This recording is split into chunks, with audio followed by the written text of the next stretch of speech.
Selamat datang ke channel Cikgu Mendel.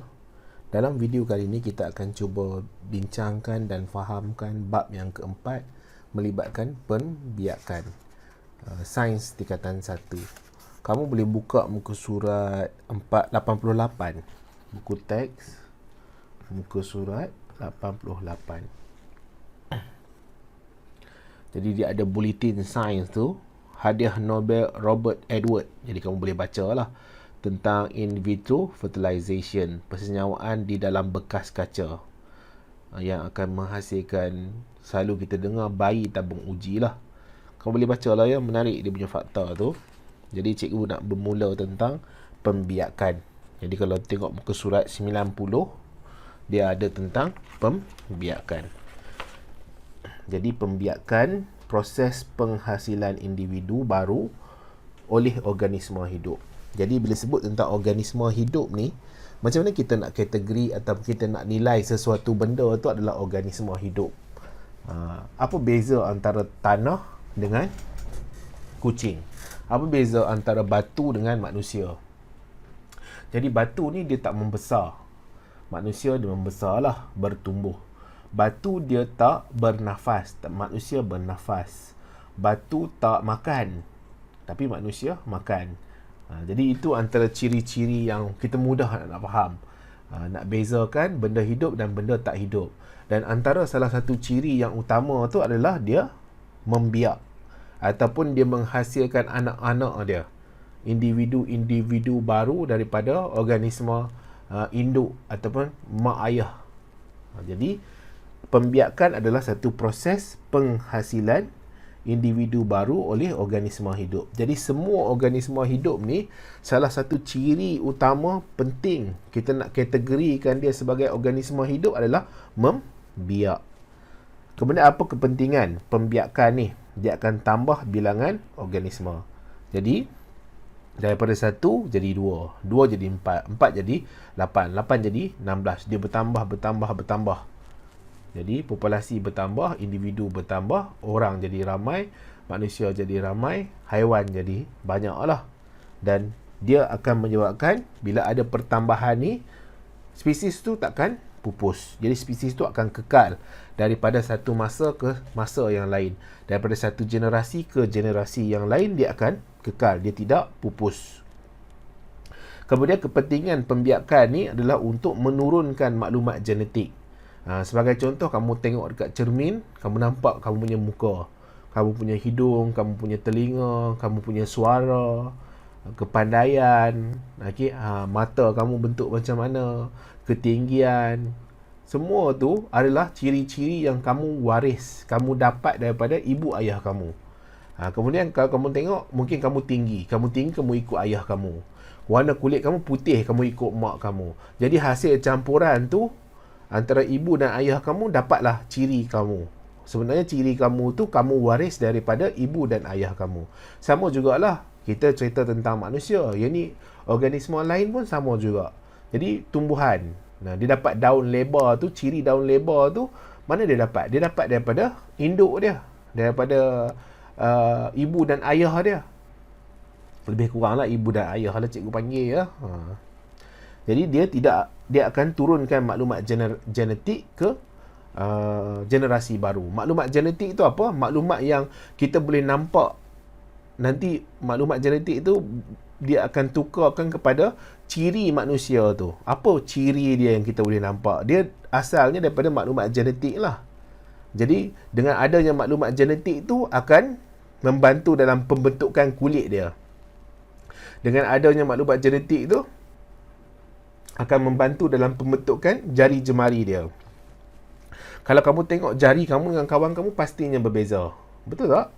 Walaupun memanglah samalah, ada 5 jari. Tapi dia ada ciri-ciri unik kadang-kadang. Jari kamu tu, cap jari contohnya, lain. Ataupun kamu punya tanda dekat tapak tangan tu lain. Kamu punya kuku tu kadang-kadang lain. Jadi kamu punya lentik tangan tu lain. Jadi ciri-ciri tu datang daripada mana? Datang dia daripada genetik. Genetik tu kamu waris, kamu terima daripada ibu ayah kamu. Itu yang cikgu boleh nak cuba terangkan lah. Dengan harapan kamu boleh faham. Kemudian dia ada dua jenis pembiakan. Yang pertama adalah pembiakan seks, yang kedua adalah yang pertama tadi pembiakan asex. Okey, pembiakan asex. Yang kedua adalah pembiakan seks. Jadi tingkatan satu lagi kamu dah belajar tentang pembiakan aseks dengan seks ni. Jadi kita pergi dulu yang mudah lah. Yang mudah ni dia tak susah sangat, dia tak complicated sangat, tak kompleks sangat, iaitu pembiakan aseks. Pembiakan aseks ni dia tidak libat sel pembiakan. Jadi dia tidak libat sel pembiakan. Apa maksud sel pembiakan? Sel pembiakan ni contohnya kita ada, ni manusia lah paling mudah sekali, sperma dan ovum. Sperma ni dihasilkan oleh apa? Apa yang hasilkan sperma? Testis. Testis ni ada pada lelaki atau perempuan? Ada pada lelaki. Okay? Jadi orang lelaki tahulah, dia kalau pergi beli air tu, dia boleh tahulah kehadiran testis tu. Jadi testis tu antara fungsi utama dia adalah untuk penghasilan sperma. Kalau orang perempuan pula, dia akan menghasilkan ovum. Ovum ni dihasilkan oleh apa? Ovari. Jadi organ pembiakan. Jadi untuk pembiakan seks ni dia tidak ada. Dia tidak libatkan sel pembiakan. Dia tidak libatkan sperma, tidak libatkan ovum. Boleh cikgu tukar warna dia. Tidak libatkan sperma, tidak libatkan ovum. Kemudian satu induk saja yang terlibat.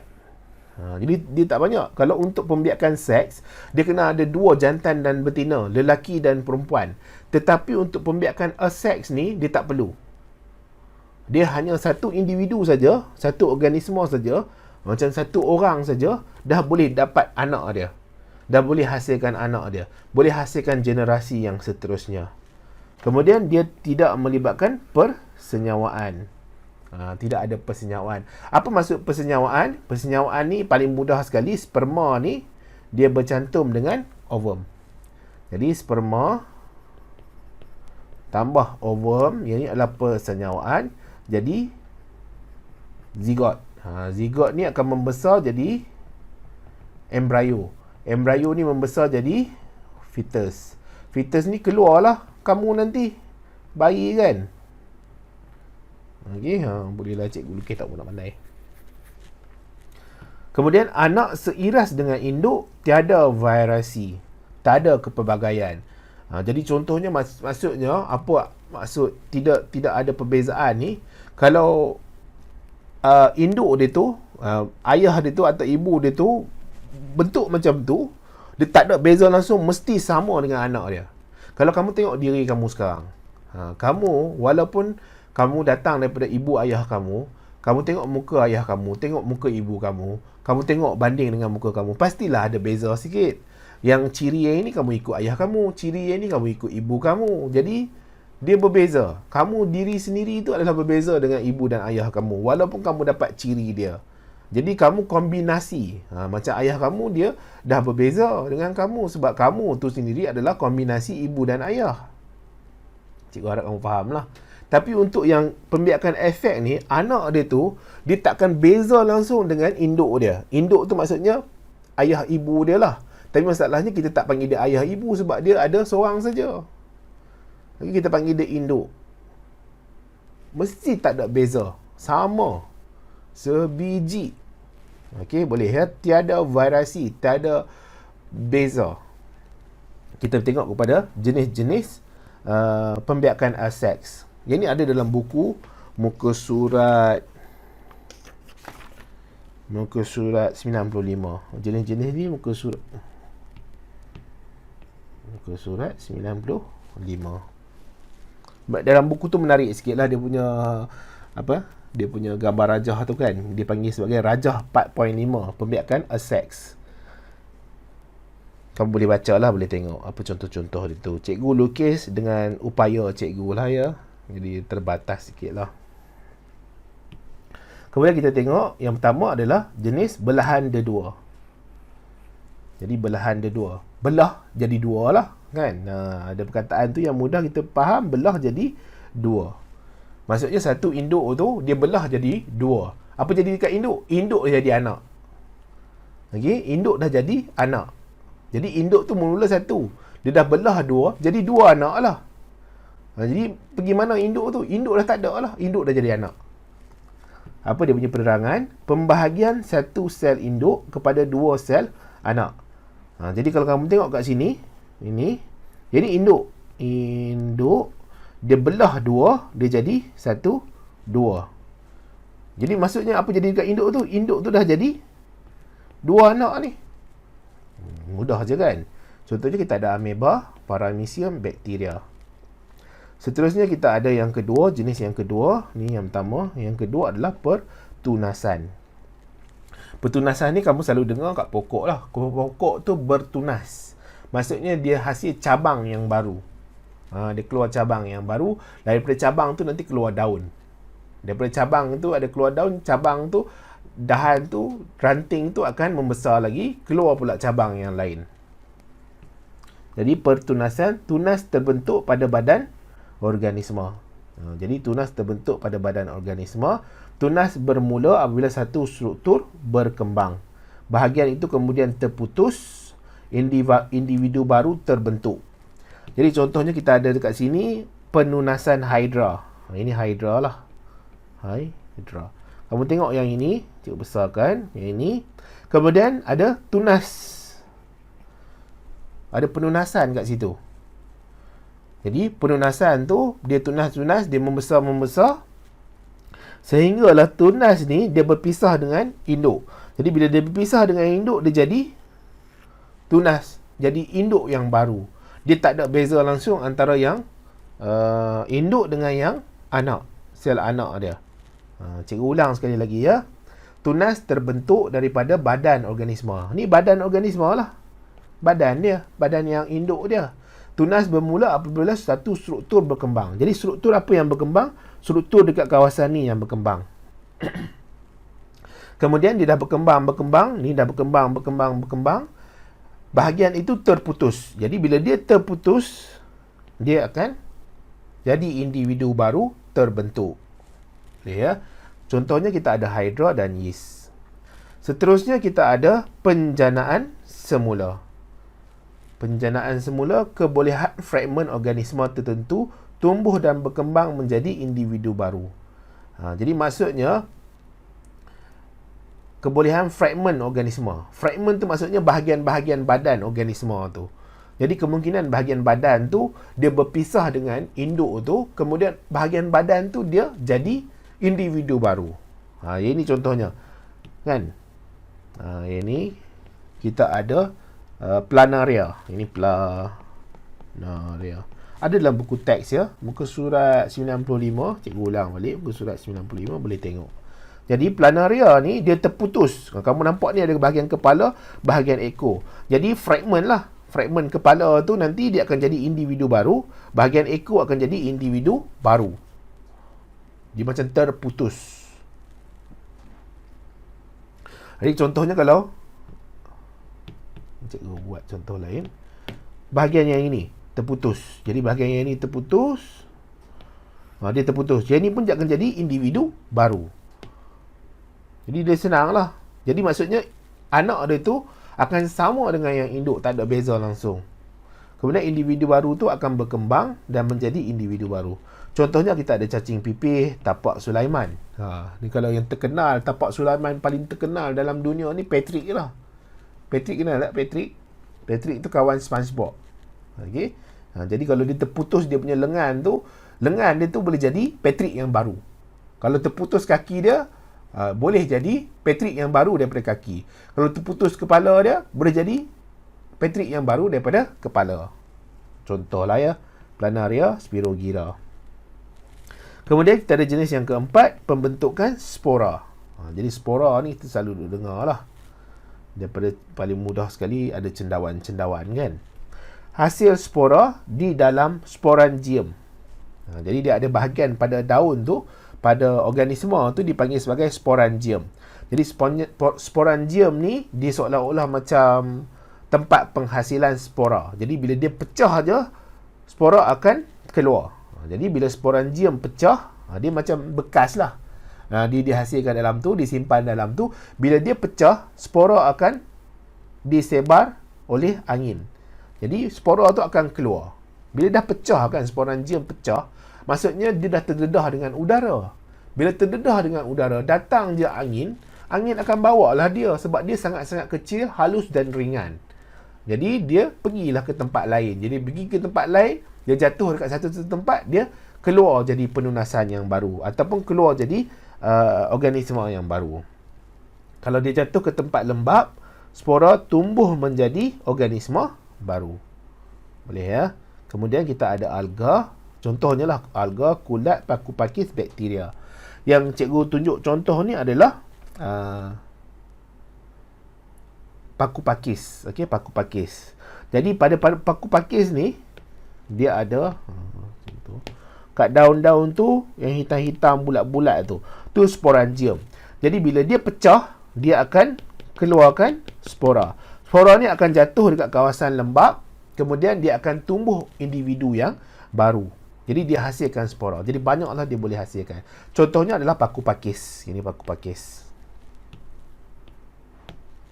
Seterusnya kita ada nombor 5, iaitu pembiakan vegetatif. Ini cikgu lukis halia sebenarnya ni. Boleh lah ya. Tak ada lah cantik sangat. Tumbuhan baru daripada bahagian vegetatif induk selain daripada bunga. Okey, selain daripada bunga. Jadi bahagian bunga tu tak boleh lah. Itu yang dia cuba maksudkan lah. Okey, dalam muka surat 95 tu cikgu ambil je perkataan yang ada situ. Jadi maksudnya kalau cikgu potong ni, mana tak tahu. Ni potong ni, bahagian yang ini, jadi yang baru, dia boleh tunas, boleh ada tumbuhan baru yang keluar. Jadi akan ada tumbuhan baru yang keluar lah. Sebab tu dia mudah lah untuk halia ni. Tumbuhan baru daripada bahagian vegetatif induk selain bunga. Jadi bahagian-bahagian mana dia tu, kita asing pisahkan dia, dia akan keluar tumbuhan baru dekat situ. Kemudian contoh vegetatif, bahagian yang boleh tumbuh tumbuhan baru ni bahagian akar, bahagian batang rayap, bahagian daun. Contohnya kalau bahagian akar ni ada tumbuhan carrot contohnya. Carrot apa? Lobak merah lah kan. Ubi keledek. Kalau batang rayap ni rumput. Okey, rumput. Kan batang dia rayap. Dia batang rayap, dia keluar ni rumput lah. Kemudian dia rayap, dia keluar rumput. Kemudian rayap lagi, keluar lah rumput. Okey. Jadi dia ada batang rayap kat sini. Dia ada dalam muka surat 96. 96 ada dekat batang rayap tu. Dia kemudian ada batang bawah tanah. Kamu tengoklah kat situ yang menarik. Buku teks kamu ni warna-warni dia. Ada penuh dengan gambar-gambar. Kalau kamu rajin boleh baca lah. Kemudian untuk daun. Daun pun boleh juga. Contohnya pokok setawa. Pokok setawa ni ada dekat muka surat. Ada tak muka surat pokok setawa? Ada kat muka surat 96. Jadi contohnya kita ada lobak merah, stroberi, halia, ubi keladi, ubi kentang. Okey. Jadi sekarang ni pembiakan dia ada dua jenis, pembiakan asex, pembiakan seks. Jadi pembiakan seks ni dia berlaku paling mudah sekali manusia lah. Manusia ni tidak ada berlaku pembiakan asex. Ni tidak ada ni. Tidak ada pembiakan asex. Dia mestilah pembiakan seks.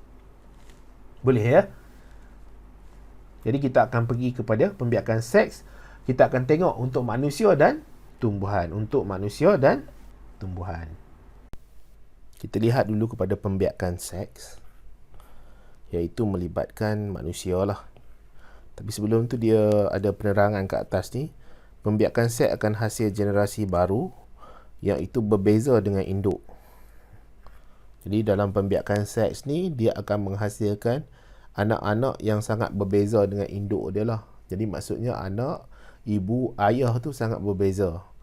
Walaupun ciri-ciri itu kadang-kadang ada pada ibu, ada pada ayah, tapi anak tu sendiri adalah hasil kombinasi antara ibu dan ayah. Ini melibatkan dua induk. Dua induk lah, maksudnya ibu, ayah dua lah. Okey, iaitu yang jantan, lelaki akan hasilkan sperma, betina akan hasilkan ovum. Jadi sekarang ni kita tengok dulu kepada manusia. Okay, pembiakan seks melibatkan manusia nombor 1. Dia ada juga pembiakan seks melibatkan tumbuhan. Tapi kita tengok dulu kepada manusia. Boleh ya? Jadi kamu ada belajar lah sekarang ni tentang organ pembiakan manusia. Dan kita akan pergi dulu kepada struktur. Okey, kita pergi dulu kepada struktur. Struktur ni apa? Bentuk organ tu macam mana? Okey. Macam mana kita nak bezakan lelaki dengan perempuan? Paling utama sekali bentuk dia lah. Jadi contohnya macam bentuk kerusi, bentuk meja. Pastinya berbeza kan? Kerusi bentuk macam ni, meja bentuk macam ni. Tapi untuk yang organ pembiakan ni, kita nak tengok dulu bentuk dia macam mana, keadaan dia macam mana. Kemudian barulah kita namakan bentuk tu. Jadi struktur ni nama dia apa, struktur ni nama dia apa. Jadi kita pergi kepada lelaki dulu. Jadi lelaki ni cikgu ada lukis lah kat sini. Tapi kita nak label. Label ni ada yang kecil ni, label. Okey. Kamu boleh tengok muka surat 98. Buku teks muka surat 98 ada. Iaitu sistem pembiakan lelaki. Jadi organ pembiakan lelaki lah. Cikgu selalu mula dengan bahagian ni. Kita buh warna merah. Okey. Yang ini adalah skrotum. Jadi skrotum ni adalah macam bag lah. Bag yang akan melindungi testis yang kat dalam tu. Yang ni kalau ada buku-buku biologi yang untuk pelajar degree, pelajar sarjana tu, dia panggil sebagai bag yang tergantung. Okey, bag yang tergantung. Dalam bag tu ada testis. Jadi bag yang tergantung ni akan melindungi testis yang kat dalam. Jadi kita ada testis di sini. Testis. Kau boleh tengok dalam buku teks ya. Lepas tu kita ada ductus sperma. Ductus sperma. Selepas ductus sperma kita ada vesicle semen yang warna hijau tu. Vesicle semen. Kemudian yang bulat ni, yang bulat warna ni adalah kelenjar prostat. Kelenjar prostat. Kemudian yang dekat dalam ni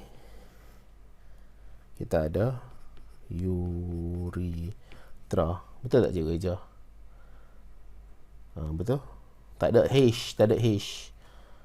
Ikut buku teks lah ni, bahasa Inggeris ni. Urethra. Yang ni zakar. Okey, kita ulang sekali lagi. Macam mana kita nak labelkan nama-nama yang ada dalam ni. Lambat lah kan?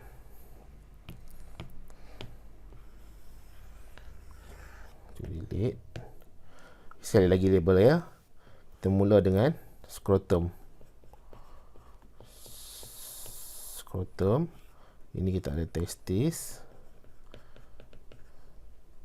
Ini ada ductus sperma.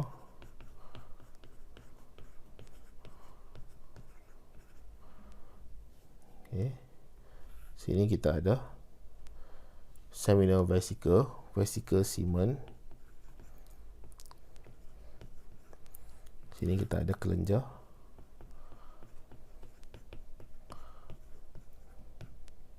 Tak cukup pula dia punya tempat. Kelenjar prostat. Sini kita ada urethra. Cikgu selalu terletak H. Dalam buku ni tak ada H. Ini zakar. Atas ni adalah pundi kencing. Ini adalah buah pinggang. Ini adalah ureter. Yang ni dia tak ada terlibat sangat dengan sistem pembiakan ni. Dia melibatkan air kencing semua tu je. Okey ya. Sekarang kita pergi kepada fungsi dia. Jadi kita tengok yang besar cikgu lukis ni. Apa dia fungsi dia untuk setiap struktur yang ada. Dan cikgu selalu mula dengan skrotum. Jadi apa fungsi skrotum? Skrotum ni adalah bag yang tergantung lah. Dia akan melindungi testis. Jadi dia pegang dan lindung testis. Kemudian ada testis. Jadi testis ni akan hasilkan sperma dan akan hasilkan testosteron. Sperma ni adalah sel pembiakan. Sel pembiakan yang nanti akan masuk ke dalam vagina. Jadi dia akan hasilkan sperma. Pada waktu yang sama dia juga hasilkan testosteron.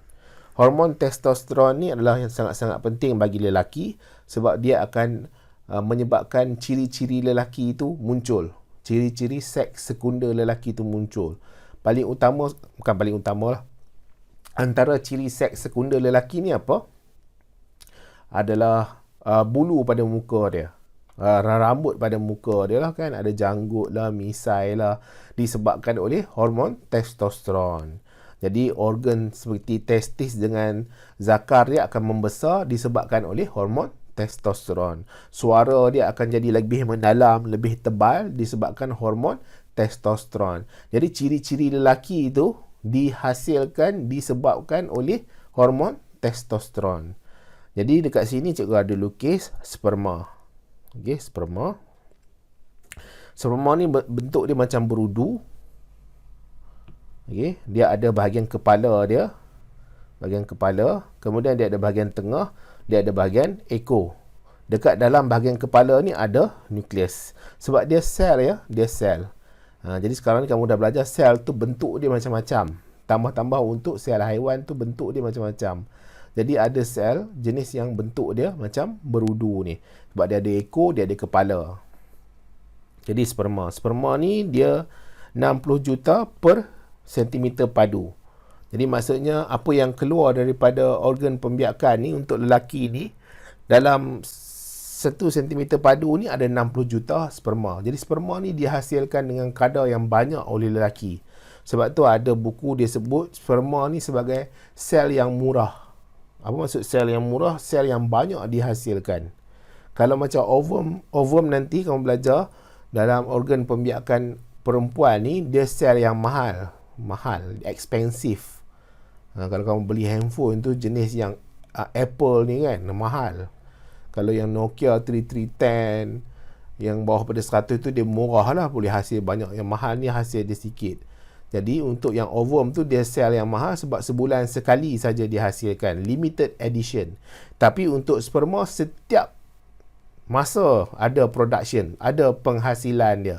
Sebab tu dia berjuta-juta penghasilan sperma. Kilang sperma iaitu testis hasilkan banyak. Kemudian pergi kepada ductus deferens. Ductus deferens akan salurkan sperma. Kemudian vesicle semen akan rembeskan bendalir nutrien untuk sperma. Okey, jadi dia ada bendalir yang dihasilkan oleh vesicle semen. Kemudian kelenjar prostat rembes bendalir bantu sperma untuk bergerak. Jadi dia ada bendalir juga yang akan bantu sperma untuk bergerak. Kemudian ada uretra. Uretra ni adalah laluan bagi sperma lah. Zakar ni akan pancutkan sperma ke dalam vagina. Boleh ya? Jadi cikgu cuba ceritakan perjalanan sperma. Jadi di testis ni, nombor 1, sperma ni akan dihasilkan di testis. Jadi apabila dihasilkan di testis, dia akan simpan dekat kawasan atas testis. Dia ada nama dia, kawasan atas testis ni. Tapi dalam silibus kamu tak belajar, jadi cikgu tak nak ajar lah. Jadi dia akan disimpan di atas testis. Sekali lagi, testis akan hasilkan sperma. Kemudian dia akan bergerak di atas testis. Di bahagian atas testis lah. Kamu boleh pegang lah, siapa yang lelaki tu boleh pegang lah. Dia ada bahagian atas testis, tebal sikit dia punya saluran. Jadi di situ akan disimpan sperma. Jadi bila ada ejakulasi ataupun daya yang menolak sperma tu untuk keluar daripada organ pembiakan lelaki, bahagian atas testis ni akan mengecut. Jadi bahagian atas ni akan kecut. Dalam proses ejakulasi itu dia kecut, dia akan tolak sperma pergi dekat nombor 2, iaitu ductus sperma. Sebab apa? Dia untuk hantar saluran tu. Kemudian bila dia tolak pergi ke nombor 2, dia akan tolak hantar pergi ke nombor 3 ni, urethra. Boleh tak dia hantar ke urethra ni? Dalam perjalanan dia nak dihantar ke urethra daripada ductus sperma, dia akan lalu pada kilang vesicle semen, kilang kelenjar prostat. Jadi sperma tu dia akan bercampur dengan bendalir yang dihasilkan oleh vesicle semen. Bendalir tu ada apa? Ada nutrien, ada makanan bagi sperma. Jadi sperma boleh hidup lah. Sebab apa? Dia ada makanan yang dihasilkan oleh kilang vesicle semen. Kemudian dia akan juga bercampur dengan bendalir yang dihasilkan oleh kelenjar prostat, iaitu untuk memudahkan sperma bergerak. Jadi sperma mudah nak bergerak. Vesicle semen hasilkan nutrien, jadi sperma tu boleh hidup. Untuk dia mudah bergerak, kelenjar prostat hasilkan rembesan yang boleh memudahkan sperma tu bergerak. Jadi sperma tu daripada ductus sperma, dia dah bercampur dengan hasil rembesan vesicle semen, bercampur dengan hasil rembesan kelenjar prostat, dia masuklah ke dalam urethra. Jadi dalam urethra ni dia adalah, dalam tu adalah, bukan, urethra ni dia adalah saluran bagi air kencing dan juga sperma. Dia ada dua fungsi. Jadi air kencing akan lalu kat situ juga, sperma akan lalu kat situ juga. Okey, kemudian zakar ni akan memasukkan sperma ke dalam vagina. Okay. Zakar ni akan masukkan sperma ke dalam vagina. Kenapa nak masuk sperma dalam vagina? Sebab sperma tu nanti akan berenang pergi ke tube fallopian. Nanti kita tengok tube fallopian tu apa. Boleh ya. Kemudian untuk lelaki, dia ada proses akhir balik. Jadi dia akan berlaku pada perubahan pada suara dia, badan dia dan organ pembiakan. Apa jadi dekat suara dia? Peti suara, larynx. Kamu punya kat leher kamu tu ada, kamu rasa macam Adam apple kan? Bahasa Melayu apa dia panggil ya? Cikgu tak ingat lah. Dia membesar. Kemudian suara akan jadi garau tebal. Lelaki ni suara dia garau tebal. Kalau perempuan dia feminin, suara dia nyaring. Itu disebabkan oleh proses akil balik. Badan dia akan bermisai, berjanggut. Okey, dia struktur badan lah, muka lah terutama sekali. Dia akan ada misai, janggut. Bulu pula akan tumbuh. Bulu ni muka, ketiak, dada. Kemudian ada organ pembiakan pun berlaku perubahan juga, iaitu testis akan mula hasil sperma, hormon seks. Jadi hormon seks untuk lelaki apa? Ni. Mana? Iaitu testosteron. Kemudian ada juga penghasilan bulu di kemaluan. Jadi akan mula tumbuhlah bulu di kemaluan. Jadi zakar, skrotum, testis akan membesar. Okey. Kawasan ni. Jadi dia akan mulai membesarlah. Sekarang ni kita pergi pada sistem pembiakan perempuan. Biasalah kita tengok struktur dia dulu. Jadi cikgu ada lukis yang besar tu, tapi cikgu nak label bersama-sama dengan kamu. Jadi apa nama dia? Okey. Jadi untuk yang struktur pembiakan perempuan ni, cikgu selalu mula dengan ovari di sini. Jadi ini adalah ovari. Kemudian atas yang ini kita ada tube fallopian. Fallo ya. Nanti kamu kata cikgu salah pula. Tube fallopian.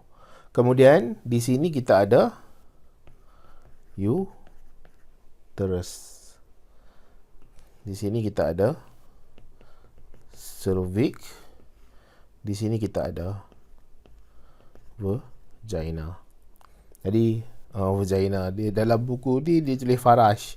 Guna Farash lah. Okey, Farash. Sekali lagi kita labelkan.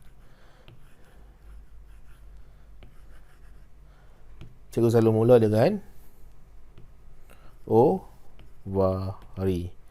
Lepas tu tube fallopian, ada uterus, cervix, Farash. Ataupun ada orang panggil dia sebagai vagina. Okey, vagina, vagina. Kita pergi pada fungsi dia. Ini cikgu ada tulis ni fungsi dia. Kita pergi satu persatu. Biasalah kita pergi apa yang cikgu selalu pergi first, iaitu ovari. Jadi ovari akan hasilkan ovum.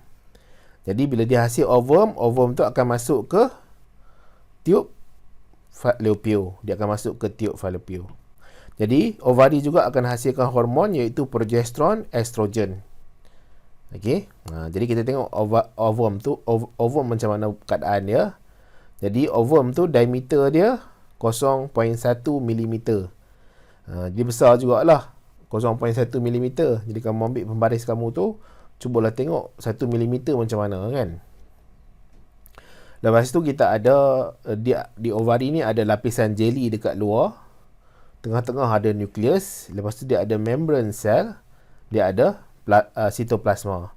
Jadi sama juga macam sel biasa. Kan dia sama macam sel biasa yang bulat kita nampak tu. Ada sitoplasma, ada membrane cell, ada nukleus. Cuma kamu nak kena tambah satu sikit. Lapisan luar ni dia ada lapisan jeli. Yang dekat luar ni, yang cikgu hitamkan, lorekkan ni, dia ada lapisan jeli. Dia adalah fungsi lapisan jeli tu. Kamu tak payahlah pening-pening kepala nak tahu lebih-lebih. Nanti kamu lagi complicated hidup kamu. Jadi untuk level kamu ni, beritahu, kamu ingat je ada lapisan jeli dekat luar tu. Jadi ovum ni nanti akan bersenyawa dengan sperma. Jadi bersenyawa dekat mana? Tiub fallopian. Jadi kita tengok tiub fallopian. Jadi tiub fallopian. Tiub fallopian ni adalah berotot nipis. Jadi struktur ni dia ada berotot nipis. Dinding dilapisi oleh cilium. Jadi cilium ni macam mana? Ada tak tiub fallopian? Tak apalah. Dia cilium kat sini. Jadi bila ovum masuk kat sini, cilium tu akan tolak ovum tu pergi ke tengah sedikit. Boleh ya? Tak susah sangat kan? Jadi di sini juga akan berlaku persenyawaan sebenarnya. Tak payah. Nanti kamu pening kepala. Cikgu duk terang complicated sangat ni. Dia pening kepala. Jadi di tiub fallopian ni akan berlaku persenyawaan. Persenyawaan. Ni antara yang penting. Cikgu buah warna pink. Nak beritahu dia penting. Persenyawaan. Persenyawaan ni apa?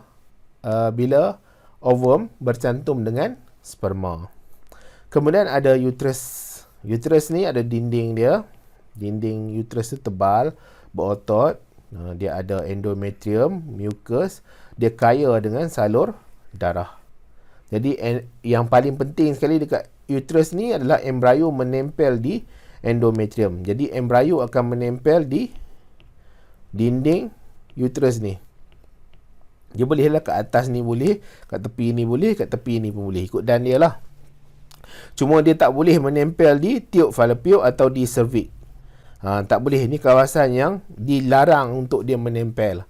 Kalau dia menempel di tiub fallopian atau di cervix, yang tak ada cervix kat sini ni, itu adalah peranakan luar rahim. Jadi peranakan luar rahim ni memang anak tu takkan selamat lah. Cikgu tak tahu ada tak dalam dunia yang dia tetap boleh membesar jadi bayi dan lahir ke dunia. Selalunya peranakan luar rahim ni memang takkan selamat lah. Kalau ada mungkin kamu boleh share dengan cikgu lah. Jadi pengetahuan cikgu takat tu saja. Peranakan luar rahim ni memang tak boleh survive. Anak dia tak boleh nak terus membesar. Jadi dia akan membahayakan anak dan pastinya membahayakan ibu. Kemudian ada bahagian cervix. Cervix adalah bukaan sempit uterus. Dia rembes mucus bantu sperma untuk berenang. Kemudian faraj. Faraj ni adalah tempat diterimanya sperma. Jadi maksudnya ada zakar kat atas ni.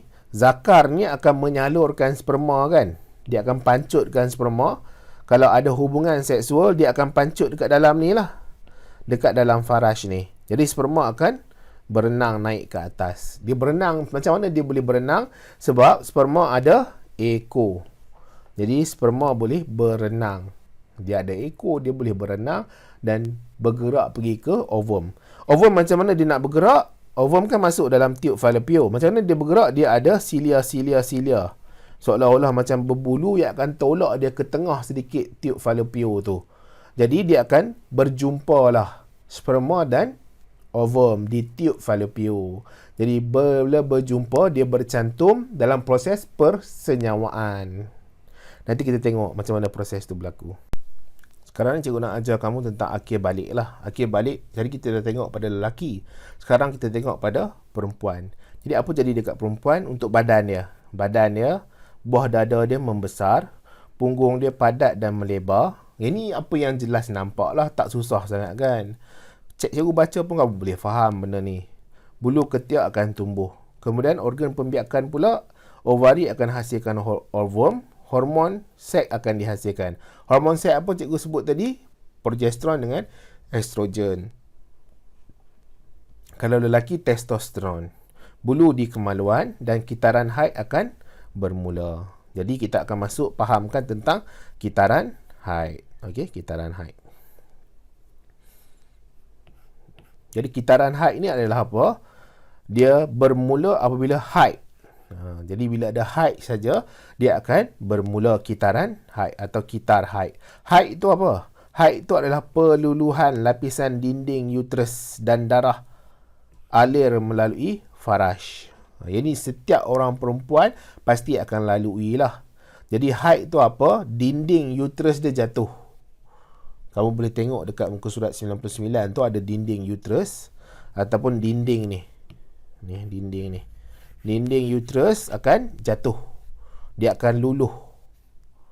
Dinding uterus akan jatuh. Darah akan alir melalui faraj. Dia akan lalir melalui faraj. Ciri, satu siri perubahan pada dinding uterus. Satu siri perubahan pada dinding uterus dan ovari. Melibatkan pembentukan pembebasan telur matang. Nanti dia akan adalah pembebasan dan pembentukan telur matang, iaitu ovum tu sendiri. Dia dikawal oleh otak dan sistem endokrin. Okey, 28 hari. Benda tu berlaku selama 28 hari. Dan berbeza ikut individu. Ada individu yang dia kurang, ada individu yang lebih. Cikgu nak cerita lebih-lebih pun cikgu tak alami benda ni. Jadi cikgu akan cerita apa yang ada dalam buku sajalah. Tak tahulah kalau ada orang 15 hari tu normal ke tak normal ke, cikgu tak pasti. Mungkin kalau kamu ada cikgu perempuan, boleh tanya dia lah. Okey? Kalau contohnya berlaku 20 hari saja kita haid. Maksudnya first day haid tu berlaku, sehinggalah haid tu dah tak ada. Kemudian sehingga dia jumpa balik haid tu, ambil masa berapa lama? Tak tahulah, mungkin 15 hari ke 20 hari ke, normal tak normal, kena tanya cikgu kat sekolah lah. Tambah cikgu perempuan. Cikgu nak cerita lebih, cikgu tak berani lah. Dia takut salah. Jadi faktor pengaruhi dia adalah nutrien. Jadi ada sebab kadang-kadang haid tu dia berkurang ke, dia bertambah ke, mungkin disebabkan oleh nutrien yang diambil. Okey, jadi ada setengah orang dia tak cukup makan. Jadi bila tak cukup makan, ada vitamin ke, minerals ke yang dia tak diambil dengan sepatutnya tu oleh tubuh badan. Tubuh badan kurang benda tu. Jadi bila tubuh badan kurang benda tu, dia akan kacau hormon, keseimbangan hormon dalam tubuh badan. Jadi bila dia kacau keseimbangan hormon, dia akan kacau kitar haid. Jadi dia akan mempengaruhi kitaran haid. Kemudian perubahan berat badan yang berlebihan. Jadi contohnya macam berkurang teruk berat badan dia. Dia tak nak makan langsung ke, tak tahulah cikgu. Daripada 100 kg, tiba-tiba dia jadi 40 kg sahaja. Jadi bila berlaku perubahan drastik berat badan tu, dia akan ganggu kitaran haid. Kemudian ada juga kitaran haid dipengaruhi oleh perubahan emosi. Jadi ada setengah orang dia emosi dia tak stabil, mungkin dia putus cinta ke kan, tak tahulah cikgu. Okay? Dia alam-alam remaja ni macam-macam perasaan tu ada dalam diri. Dia nak berkasih sayang lah, dia nak marah dengan mak ayah dia lah, dia tak puas hati dengan cikgu dia lah. Jadi ada macam-macam perubahan emosi berlaku. Jadi kadang-kadang dia mempengaruhi kitaran haid dia tu. Dia tak puas hati, bergaduh dengan kawan dia, macam-macam lah kan. Kemudian tekanan mental pun mempengaruhi kitaran haid. Lepas tu ada ketumbuhan dalam rahim. Okay, dalam sistem pembiakan dia tu ada ketumbuhan. Antaranya ketumbuhan boleh berlaku di sini. Tiub falopio, cikgu berwarna. Ini biru, di sini. Tiub falopio ni ada ketumbuhan. Ataupun ada ketumbuhan di uterus dia. Jadi nak tak nak doktor akan buang lah ketumbuhan, selalu doktor buang. Kadang-kadang tiub falopio tu buang terus buang. Contohnya macam ni.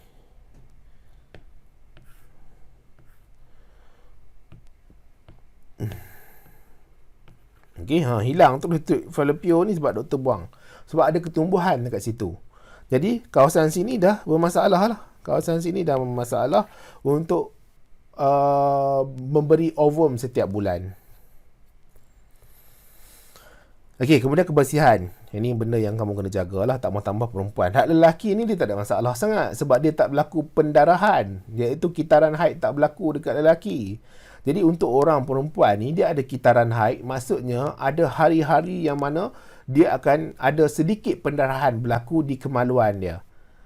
Di uterus dia tu jatuh dekat cervix, dekat faraj.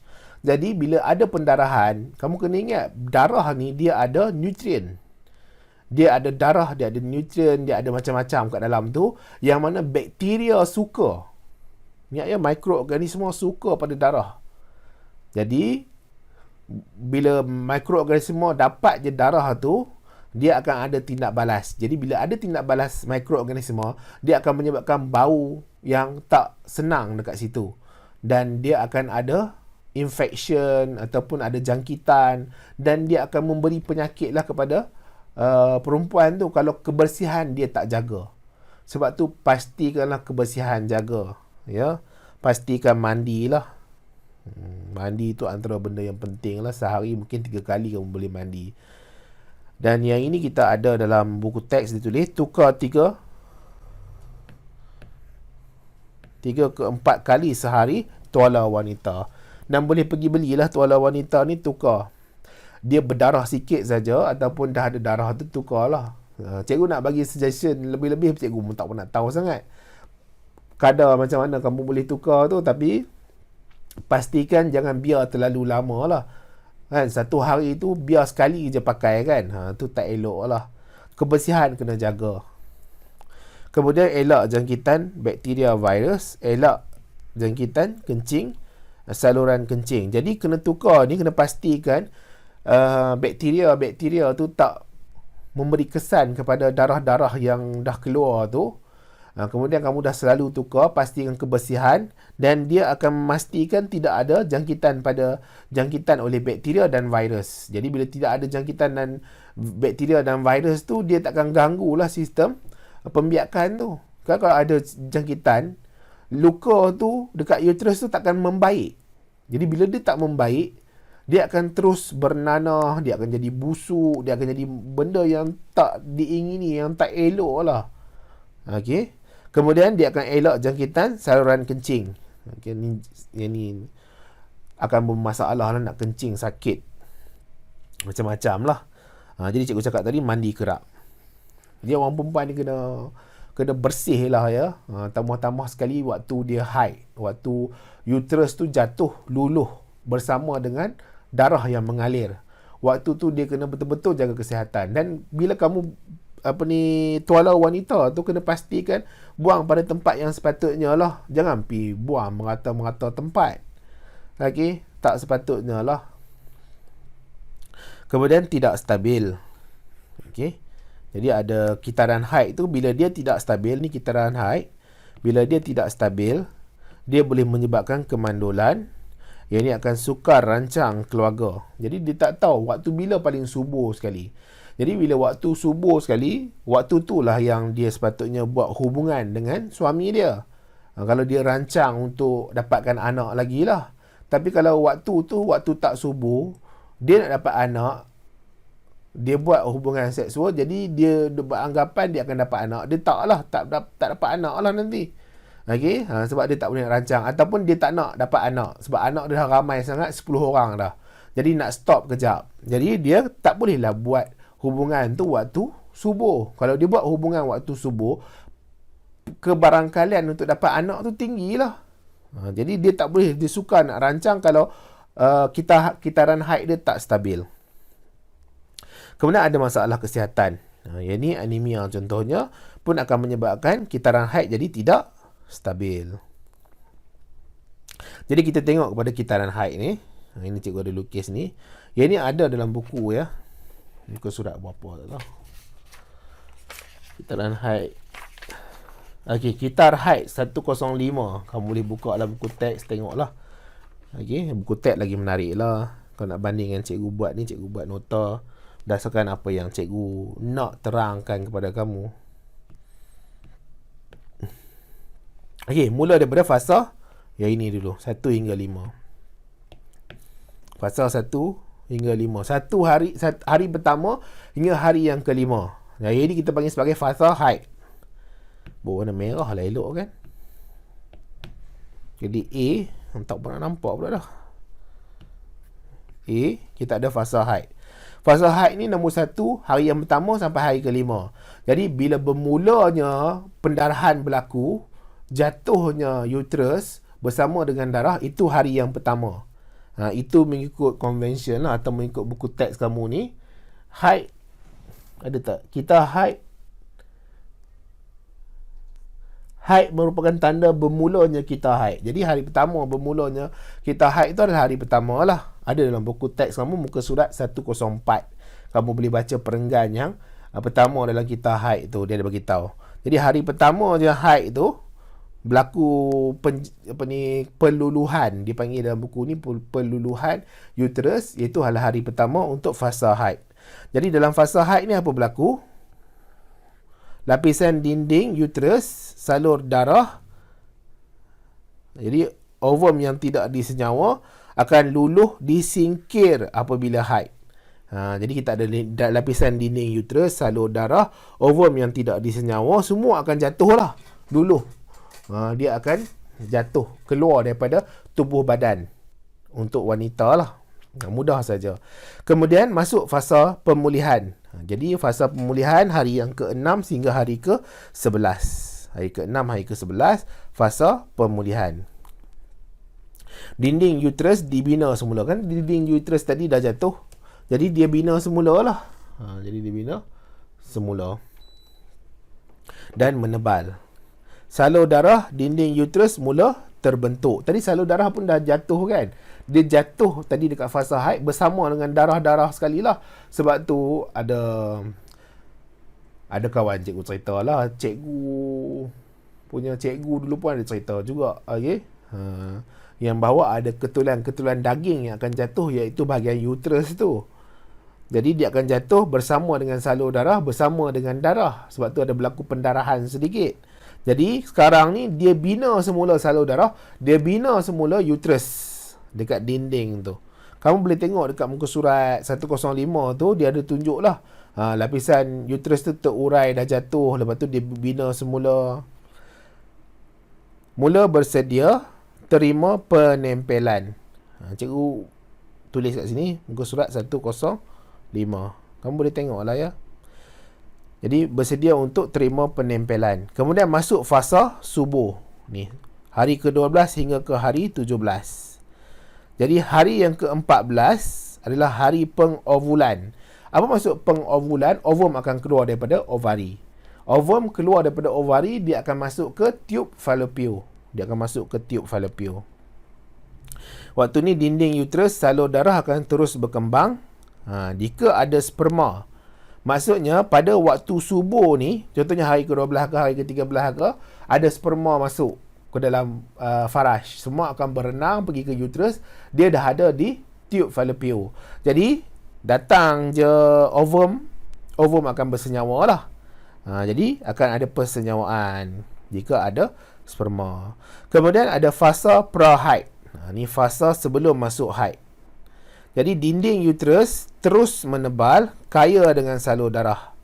Jika ada persenyawaan, jadi bila ada persenyawaan antara sperma dengan ovum tadi, akan ada penempelan embrio di dinding uterus.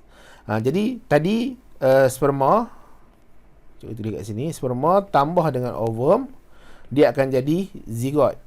Zigot nanti dia akan membesar jadi embrio. Jadi embrio ni akan menempel pada dinding uterus. Embrio akan menempel pada dinding uterus. Sebab tu dipanggil penempelan embrio di dinding uterus. Kalau tidak ada, dia akan bermula balik kitaran haid. Kalau tidak ada penempelan, dia bermula balik iaitu fasa haid ni. Hari pertama sampai hari ke-5. Itu yang berlaku dalam kitaran haid. Sekarang ni cikgu nak pergi sikit lompat lah. Okay, jadi kita ada tentang kehamilan, kan? Kehamilan penempelan, kan? Jadi ada perkara-perkara yang mana nak merancang keluarga ni, okay, yang merancang keluarga, ataupun ada jenis-jenis orang yang hidup dia sosial, dia bebas. Jadi dia ada cara macam mana nak pastikan kalau yang perempuan diri dia tak hamil. Jadi ni ada cara, teknik macam mana nak cegah kehamilan. Sebab ada dalam silibus cikgu ajar lah. Jadi tak sepatutnya lah kamu waktu belajar ni memikirkan macam mana nak cegah kehamilan. Kenapa kamu nak cegah kehamilan? Kamu belajar lagi, kahwin pun tak lagi, kan? Cegah kehamilan, pertama sekali ada pil pencegah kehamilan. Jadi makan pil je, makan ubat. Makan ubat tu menyebabkan kamu tak boleh hamil lah. Bukan kamu lah, orang lain lah, perempuan yang dah kahwin tu ke apa ke, kan? Dia dah anak ramai, dia nak rancang keluarga dia. Ataupun jenis-jenis yang kehidupan sosial dia tu sangat-sangat bebas ni, jadi dia boleh makan pil tu, jadi dia boleh cegah kehamilan walaupun dia amalkan seks bebas. Okey. Kemudian ini yang terkenal lah, cukup famous, kondom. Jadi dia boleh pakai di zakar. Jadi kondom ni dia letak dekat zakar lah. Jadi ada plastik itu dia letak dekat zakar. Yang cikgu lukis tu, pakai di zakar. Kemudian dia akan halang sperma semasa ejakulasi. Jadi sperma bila keluar, dia keluar dalam kondom tu lah. Kemudian ada vasektomi, duktus sperma. Jadi vasektomi ni adalah duktus sperma. Dekat duktus sperma ni dia potong. Mana nak buat tu? Ini. Okey, dia potong. Menyebabkan nanti sperma tak boleh nak hantar pergi ke uretra. Boleh ya, tak susah sangat, kan? Ataupun diikat. Ikat pun sama juga, dia tak boleh nak pergi ke uretra. Tiada sperma semasa ejakulasi. Jadi waktu ejakulasi itu, kan, dia patutnya dia keluar sekali dengan sperma, jadi tak keluar saja. Yang keluar tu hanya bendalir daripada vesikel semen dan duktus sperma. Ada juga lah cecair yang keluar, tetapi tidak ada sperma. Kemudian dia pasang implan. Jadi implan ni akan hasil hormon yang halang ovari daripada hasil ovum. Jadi untuk perempuan tu, dia bubuh implan. Dia bubuh implan menyebabkan ovari ni tak boleh berfungsi, iaitu tak boleh menghasilkan ovum. Dia tak susah sangat, kan? Kemudian ada alat kontraseptif dalam uterus. Elak ovum daripada menempel setelah disenyawa. Okey. Jadi dia ada dalam buku teks ni. Muka surat berapa ya? Kejap cikgu cari. Muka surat 117. Jadi kamu boleh tengok 117, iaitu alat tu dia bentuk macam T ni. Dia bentuk macam T. Warna apa? Warna putih ke? Bentuk macam T. Dia akan halang iaitu embrio menempel. Jadi dia akan halang dia elak ovum menempel setelah disenyawa. Embrio lah. Dia akan halang embrio daripada menempel. Sebab yang menempel ni adalah embrio. Kemudian ada ligasi. Ligasi ni dia potong. Dia potong bahagian tube falopio. Dipotong bahagian tube falopio. Dipotong bahagian tube falopio, jadi ovum tak dapat nak dihantar pergi ke ovum yang dihasilkan oleh ovari tak dapat dihantar pergi ke tube falopio. Dah dipotong. Jadi kalau untuk lelaki, kita panggil sebagai vasektomi. Kamu jangan terbalik. Cikgu dulu waktu belajar selalu terbalik benda-benda macam ni. Okey. Jadi sayanglah. Tambah pula kita nak jawab exam, kan? Kita yang ambil exam untuk PT3. Kalau macam cikgu salah, tak apalah. Cikgu salah pun cikgu tak ambil exam. Yang kamu yang teruk ni kalau salah, kamu yang nak ambil exam tu nanti. Jadi pastikan kamu tak tertukar. Okey, untuk vasektomi dia akan potong pada ductus sperma. Kalau untuk perempuan dia panggil sebagai ligasi, dia akan potong pada tube falopio. Itu untuk cegah kehamilan. Sekarang ni kita tengok pula kepada mandul. Jadi mandul ni maksudnya dia tidak ada upaya untuk mendapatkan anak. Dia susah nak dapat anak. Jadi dia ada sebab-sebab kenapa dia susah nak dapat anak, dapatkan generasi yang seterusnya ni. Kalau lelaki ni lelaki ni simbol lelaki lah. Jadi cikgu nak tulis lelaki kat situ tak cukup. Cikgu bubuh simbol sajalah. Jadi untuk lelaki sperma tak cukup. Jadi sepatutnya apa tadi 6 juta per sentimeter cube ya. Cikgu tak ingat lah. Ada kat atas cikgu tulis tu. Jadi dia tak cukup hasilkan sperma tu. Jadi testis dia tak bagus sangat untuk penghasilan sperma. Jadi dia akan ada masalah lah. Sperma tak cukup. Jadi kebarangkalian untuk berlaku persenyawaan tu akan kurang. Ada juga testis yang tak hasil sperma. Dia ada testis tapi tak hasil sperma. Ada juga yang mati pucuk. Mati pucuk ni, amung Google lah search ya. Rasa cikgu dia punya tu tak boleh nak ajar ejakulasi.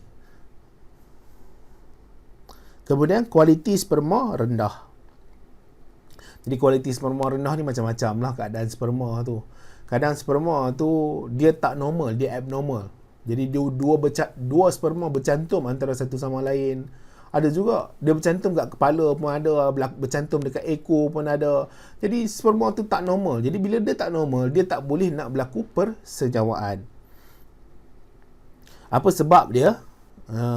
Kita pergi pada perempuan dulu. Perempuan mandul sebab apa? Ovari tak hasil ovum, tube falopio tersumbat. Tube falopio ni tersumbat. Ada sesuatu halang dia. Selalunya ketumbuhan lah. Jadi bila dia tersumbat, ovum tu tak dapat nak bergerak, dia duduk kat situ sajalah, macam ada blockage. Okey. Uterus tak normal, ketumbuhan dekat uterus. Apa sebab kemandulan ni? Hormon tak stabil. Okey, hormon tak stabil. Hormon tak stabil. Organ seks cacat. Ada kecacatan pada organ seks. Sakit dia sakit. Antaranya kencing manis. Jadi macam mana nak atasi kemandulan ni? Boleh buat rawatan hormon. Kalau tidak, ketidakseimbangan hormon. Boleh guna pembedahan jika tube falopio atau ductus sperma tersumbat. Buat pembedahan lah, buka balik kawasan yang tersumbat tu. Persenyawaan in vitro. Jadi ini macam bayi tabung uji. Dia bersenyawa dekat luar. Okay, berlaku persenyawaan di luar badan. Di tabung uji lah, sebab tu panggil dia bayi tabung uji. Dia bersenyawa dekat tabung uji. Kalau macam normal ni, selalu persenyawaan tu berlaku di tube falopio. Tapi yang ini dia bersenyawa di tabung uji. Jadi maksudnya sperma tu kena keluar daripada ayah dia, ovum kena keluar daripada ibu dia, doktor keluarkan, kemudian doktor masuk ke dalam tabung uji. Jadi biar dia bersenyawa dalam tabung uji. Dah jadi zigot nanti, mungkin dah jadi embrio, barulah dia dimasuk balik dekat uterus. Masuk balik ke uterus baru ada penempelan lah. Okey, embrio dimasukkan untuk penempelan. Kita dah settle tentang struktur dan fungsi untuk organ pembiakan lelaki dan organ pembiakan perempuan. Jadi cikgu ulang baliklah.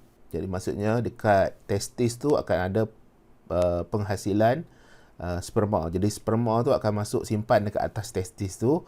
Kemudian dia akan pergi ke ductus sperma. Kemudian dia akan pergi ke urethra.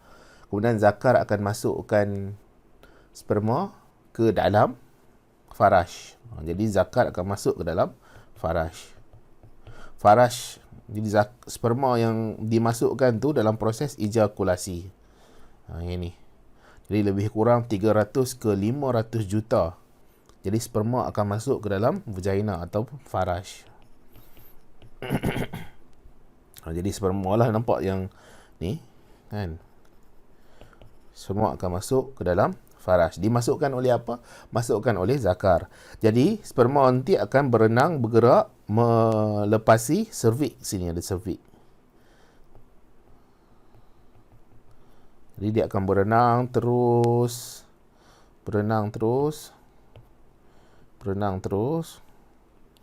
sehinggalah ke tiub Fallopian. Jadi dekat tiub Fallopian ni akan berlaku persenyawaan. Okay, ini akan berlaku persenyawaan di mana satu sperma nanti akan bersenyawa dengan ovum. Jadi ovum. Ingat ya, pada waktu yang sama, yang ni ovari. Ovari ni akan hasilkan ovum. Ini ovum. Ovum akan masuk dekat tiub Fallopian dan akan ditolak sikit ke tengah. Jadi, bila sperma tu dah sampai ke ovum, sperma tu akan bersenyawa dengan ovum. Bila dia bersenyawa, dia akan membentuk zigot. Kemudian dia akan ada pembahagian sel lah. Ini semua ni pembahagian sel.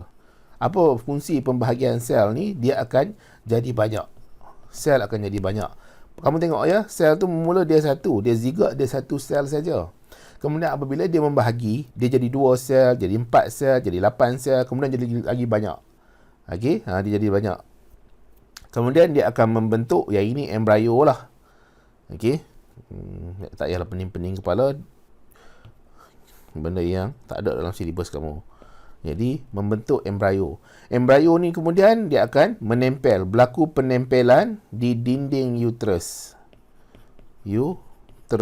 Berlaku penempelan di dinding uterus.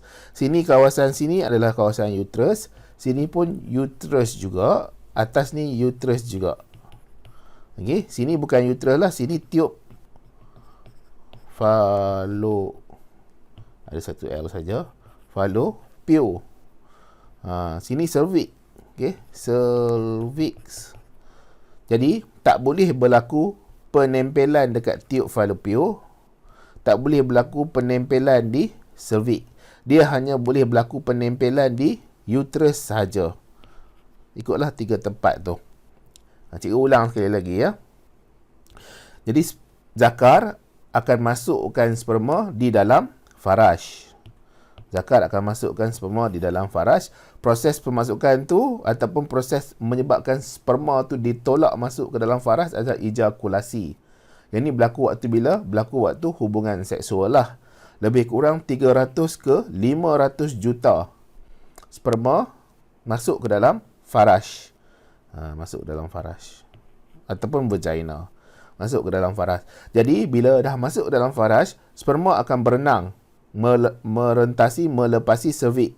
Kemudian dia masuk ke uterus. Kemudian dia akan pergi ke tiub Fallopian. Di dalam tiub Fallopian tu dah ada ovum. Dah ada ovum. Jadi, bila dah ada ovum, akan berlaku persenyawaan, iaitu sperma ni akan bersenyawa. Dia macam bercantum dengan ovum, membentuk zigot. Jadi, zigot tu akan berlaku pembahagian sel. Jadi, banyak-banyaklah sel-sel tu sehinggalah dia jadi embrio. Embrio ni nanti akan berlaku penempelan pada dinding uterus. Boleh ya? Kemudian dia akan terus membesar lah. Embrio terus membesar, membahagi dalam pembahagian sel tu. Dia akan jadi fetus.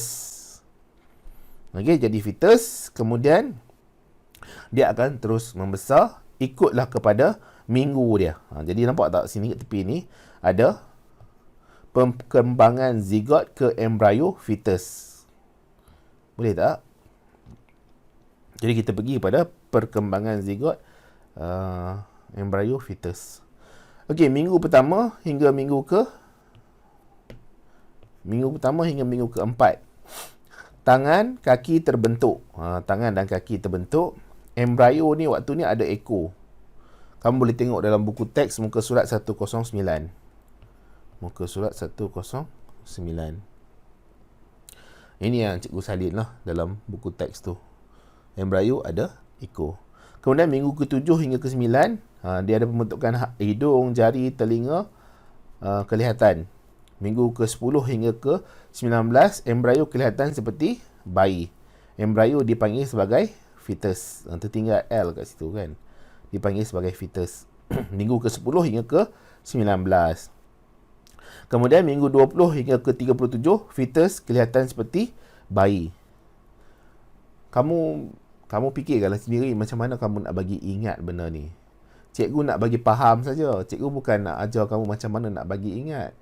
Bagi faham, sebab tanpa kefahaman nanti kamu susah nak ingat. Jadi cikgu nak bagi kamu ingat saja, dengan harapan nanti proses nak mengingat tu dia lagi mudah.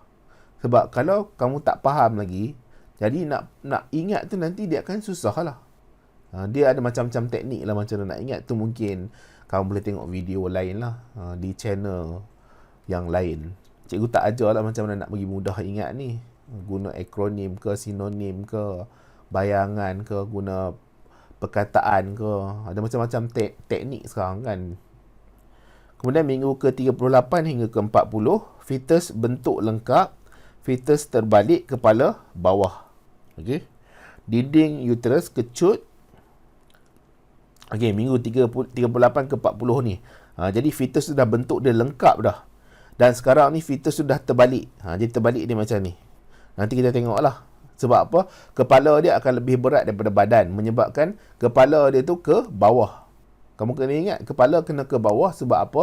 Bila berlaku kelahiran, proses kelahiran, kepala kena keluar dulu. Dia tak boleh kaki atau punggung keluar dulu. Kalau bayi yang normal lah, kelahiran yang normal, tak boleh bahagian lain yang keluar dulu, kena kepala keluar dulu. Jadi kepala ke bawah. Waktu ni dinding uterus akan kecut kuat. Waktu ni dia akan kecut. Bila sesuatu tu kecut, maksudnya tekanan tu dalam tu akan meningkat. Jadi bila tekanan dalam tu meningkat, dia akan ditolak ke tempat lain. Sebagai contoh, kamu ada ubat gigi kan? Ubat gigi, Colgate ke apa ke, kamu picit bekas ubat gigi tu, jadi akan ada tekanan kat dalam tu yang menyebabkan ubat gigi tu keluar daripada tempat ubat gigi tu lah, bekas ubat gigi tu dipicit. Jadi sama juga bila dalam keadaan ni, dinding uterus tu dia kecut. Seolah-olah malam dia tolak uterus, dia tolak fetus tu untuk keluar daripada rahim tu. Jadi waktu tu amnion akan pecah. Sebab apa? Dah berlaku pengecutan pada dinding uterus. Jadi bendalir amnion akan keluar, fetus ditolak keluar dari uterus. Jadi berlakulah kelahiran ke dunia ni. Jadi dia dah menempuh alam yang lain pula. Okey. Jadi itu yang berlaku. Sekarang ni kita pergi tengok pula kepada fetus yang di dalam perut. Jadi ni perut ibu lah. Okey. Fetus. Jadi embrio membesar menjadi fetus kat dalam ni. Kemudian ada bahagian dipanggil sebagai placenta. Okey. Kamu tengoklah ya, tempat cikgu label ni placenta ni. Ataupun nak tunjuk sini ni. Ni placenta lah kawasan ni. Kawasan placenta. Jadi placenta ni apa? Terbentuk dari tisu ibu dan embrio.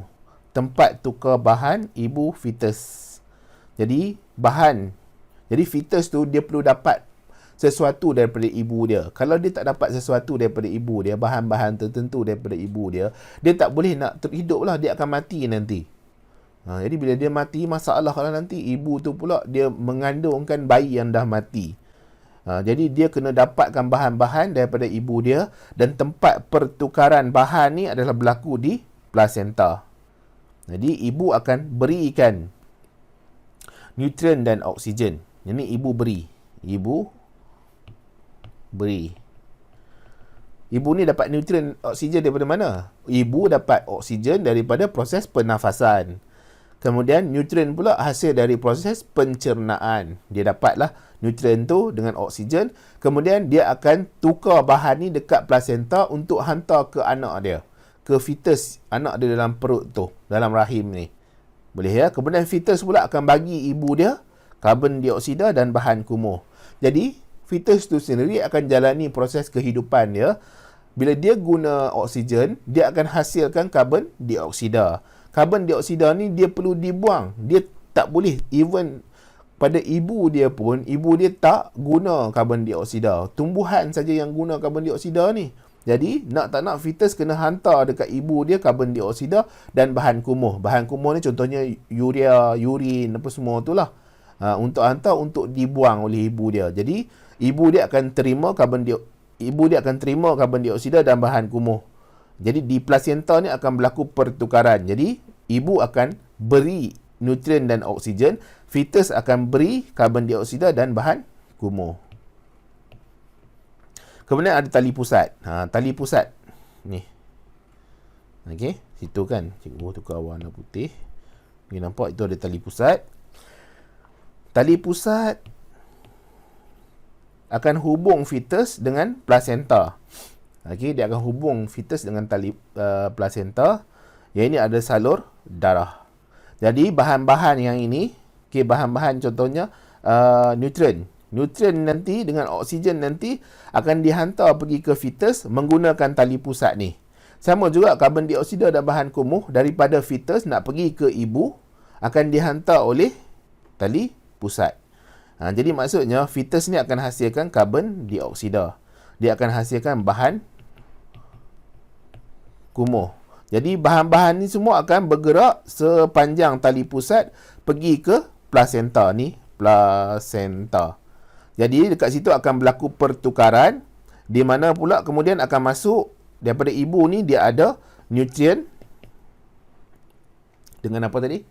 Nutrien dengan oksigen. Jadi dia akan hantar pula, cikgu tukar warna merah, dia akan hantar pula melalui tali pusat pergi ke fetus. Jadi faham tak? Dekat plasenta ni berlaku pertukaran semua. Tali pusat akan hantar bahan daripada fetus, hantar bahan daripada ibu. Kemudian kita ada dinding uterus. Dinding lah uterus. Mana dinding uterus ni? Dinding uterus ni. Okey. Tak ada apa sangatlah, tempat penempelan pada embrio lah. Dinding uterus, dinding yang berotot, embrio menempel dan berkembang. Kemudian kita ada amnion. Bukan kita ada amnion lah. Dalam nota ni ada amnion. Amnion, membran yang membentuk pundi. Ni pundi lah ni kan. Ni bentuk pundi lah. Cikgu salah beritahu lah ya. Cikgu betul kan. Mengandungi bendalir. Dia ada bendalir yang dipanggil sebagai bendalir amnion. Jadi yang warna biru ni. Ni warna biru ni adalah bendalir amnion. Cushion untuk serap gegaran. Jadi dia kan duduk dalam air. Jadi dia akan ada penyerapan kepada gegaran supaya nanti fetus tak akan terganggu atau rosak. Jadi bila dia ada gegaran tu kadang-kadang takut dia kan fragile. Fetus ni baru lagi. Jadi takut nanti dia terganggu ke, pembentukan dia tak normal ke. Jadi dia akan pastikan ada penyerapan kepada hentakan. Kalau sesuatu berlaku kat ibu dia, ada bendalir amnion ni cuba melindungi. Jadi dia akan cegah fetus daripada cedera. Kemudian ada faktor yang mempengaruhi fetus dan bayi. Jadi ada kelas-kelas makanan tertentu yang ibu yang mengandung ni dia perlu ambil untuk bayi tu, untuk fetus tu berkembang dengan elok, bertumbuh dengan bagusnya. Jadi ada dalam buku teks, sebab tu cikgu cuba terangkan jugalah untuk kamu. Okey, mana muka surat dia ya? Kamu carilah. Nak cikgu cari jugalah, nanti kamu duk komplain dekat cikgu tak puas hati. Kat mana muka surat dia ya? Ada muka surat 111. Okey, muka surat 111. Yang ni muka surat 111. Kemudian kamu tengok ada wanita tu, Rajah 4.20 tu, wanita tu hamil. Dia pegang tangan, dia pegang perut. Okey, karbohidrat. Dia ada untuk wanita hamil. H tu hamil lah. H ni adalah hamil. XH tu tidak hamil. Jadi untuk wanita hamil, karbohidrat dia perlukan 11,592 dan seterusnya lah. Jadi maksudnya orang yang hamil memerlukan lebih banyak kuantiti karbohidrat. Lebih banyak protein, nampak tak? Kan? Lebih banyak protein, lebih banyak kalsium, lebih banyak vitamin, lebih banyak ferrums, lebih banyak vitamin. Jadi kita tengok sikit apa dia punya kepentingan benda-benda ni, kelas-kelas makanan ni. Yang ini ada kat dalam muka surat 112. Lawa kamu punya buku teks ni, dia buat bentuk gambar rajah. Dia buat ada gambar-gambar tertentu. Cikgu bukan tak nak ambil bubuh letak gambar ni semua, tapi nak cari itu susah. Dan cikgu tak nak ambil daripada internet sebab dia copyright. Nanti video ni kena turun kan, kena delete kalau ada copyright nanti. Jadi serat. Jadi serat dia akan elakkan sembelit. Jadi antara yang selalu berlaku pada ibu yang mengandung ni, sembelit lah. Sembelit ni apa? Dia susah nak berak. Najis dia tu keras. Okey? Jadi bila najis keras, dia susah nak berak. Dia susah nak buang najis dia. Contoh serat boleh dapat daripada bijirin, sayur-sayuran, buah-buahan. Okey? Kemudian karbohidrat. Karbohidrat dan lemak adalah untuk bekal tenaga dan untuk kita punya kehidupan seharian kita. Jadi ibu mengandung ni kadang-kadang dia kena bergerak, kena ada tenaga lebih daripada orang biasa sebab dia akan berlaku peningkatan pada berat badan dia kan, ada bayi dalam perut dia, jadi dia perlukan tenaga lebih. Ferrum pula ataupun zat besi lah. Zat besi, ferrum, bentuk hemoglobin akan cegah anemia. Anemia ni kurang darah merah lah. Sebab tu dalam buku teks ni tulis fungsi ferrum ni adalah pembentukan hemoglobin, sel darah merah. Jadi dia dalam pembentukan sel darah merah tu sendiri. Kemudian ada vitamin C. Jadi vitamin C ni bagus untuk kulit fetus, cegah gusi berdarah. Kemudian ada asid folik. Jadi vitamin C ni dapat daripada mana? Daripada buah-buahan lah selalunya kan. Buah dalam buku ni buah sitrus, buah limau, jambu, ada kat sayur-sayuran pun ada. Kobis tomato ada vitamin C. Kemudian sistem asid folik untuk sistem saraf fetus. Protein untuk pertumbuhan sel baru. Kalsium fosforus untuk tulang fetus. Asid folik ni boleh dapat daripada mana? Dapat daripada brokoli, bayam, kacang tanah, sayur-sayuran lah. Kemudian protein ni kamu tahulah, sekarang ni zaman generasi sekarang suka makan ayam kan. Jadi bila suka makan ayam ni, boleh dapat protein di situ. Okey. Sekarang ni kita masuk pada pembiakan tumbuhan. Biasalah, bila masuk tentang sesuatu sistem tu, kita akan tengok kepada struktur dia dulu. Jadi kamu boleh tengok dalam buku teks ni, muka surat 120. Ada struktur bunga kat situ kan. Jadi lebih kurang lah dengan cikgu lukis ni. Jadi kita tengok dulu untuk struktur bunga. Ada ranggi. Ranggi ni yang warna dia menarik, yang warna merah tu. Warna menarik untuk tarik perhatian serangga dan haiwan. Okey, kemudian ada bahagian stamen. Stamen ni adalah organ pembiakan jantan. Jadi kalau manusia sebelum ni, organ pembiakan jantan dia adalah testis, zakar. Okey. Kalau untuk yang perempuan, organ pembiakan perempuan, ovari lah antara yang penting sebab penghasilan ovum. Jadi dia ada anther dan filament. Untuk struktur yang ini adalah filament. Struktur yang atas ni adalah anther. Boleh ya? Ada dalam buku teks tu ada. Anther dan filament. Dia warna kuning lah dalam buku teks tu. Kemudian ada bahagian pistil. Jadi pistil ni organ pembiakan betina bunga. Dululah waktu cikgu zaman sekolah dulu nak ingat yang ni jantan, man kan. Man ni lelaki. P ni perempuan. Ikutlah kamu nak ingat macam mana tu, atas kamu lah usaha kamu. Cikgu video ni sebenarnya tujuan utama dia nak bagi faham saja. Jadi pistil ni ada stigma, steel, ovary, ovules. Jadi stigma ni yang nombor 1 ni, yang atas ni. Boleh tak? Ni yang atas ni. Nampak tak ada warna merah yang bergerak tu? Itu adalah stigma. Yang nombor 2 ni adalah steel. Nombor 3 ni semua ni kita panggil ovary. Nombor 3 yang semua ni adalah ovary. Nombor 4 yang dalam ni adalah ovules. Ada dekat dalam tu buku teks tu, Rajah 4.26. Rajah 4.26. Muka surat 120. Jadi organ pembiakan wanita.